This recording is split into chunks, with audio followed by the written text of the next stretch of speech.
Well, hello, welcome, or welcome back. I've noticed that I haven't been doing greetings at the beginning of my videos, so now I'm gonna start. Hello, how's your day? I hope it's going wonderful and fantastic. Happy Friday. We went over passwords. We first checked our current passwords and typed it into howsecureismypassword.net to check the strength. Then we went over a bad password, what makes a bad password. Then we went over what makes a strong password. Then we turned that bad password into a strong password and then rechecked it into howsecureismypassword.net. So now we know how to create a strong and secure password. The next question that I know some of you may be asking is, are we supposed to remember all these passwords? No, you're not.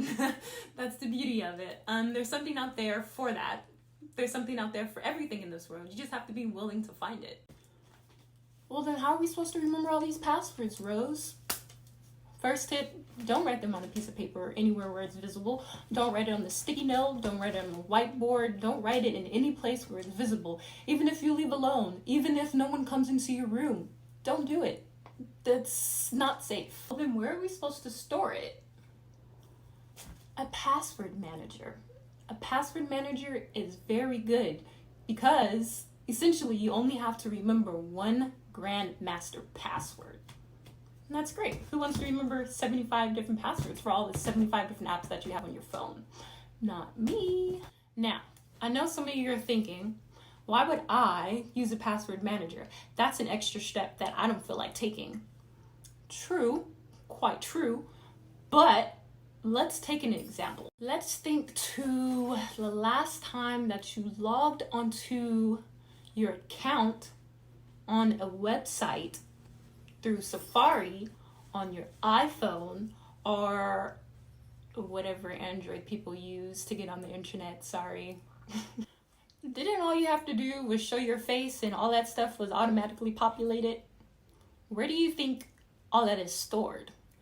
Your iPhone has a password manager. It manages all your passwords and your usernames for various websites. That's pretty handy, right? Now, but what if you're not on your phone? What if you're on a computer? What if you're on your Windows? What if you're on your Mac?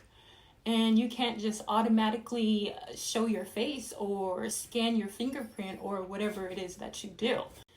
Now, to be honest, I'm not saying that you have to use a password manager for every single password that you have out there, but at least for the ones that are important, the ones where you have personal information, where you have money, something on the line, something that's risky, something that would cause some type of damage to you if it were to get hacked in. Why use a password manager?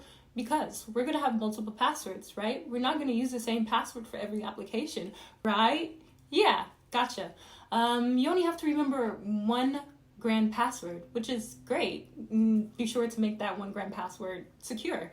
The passwords on that website, they're going to be encrypted, so you're safe and secure. And on top of that, if you ignored everything that I said in all my last videos and you don't feel like creating secure passwords, password managers can just create a secure password for you.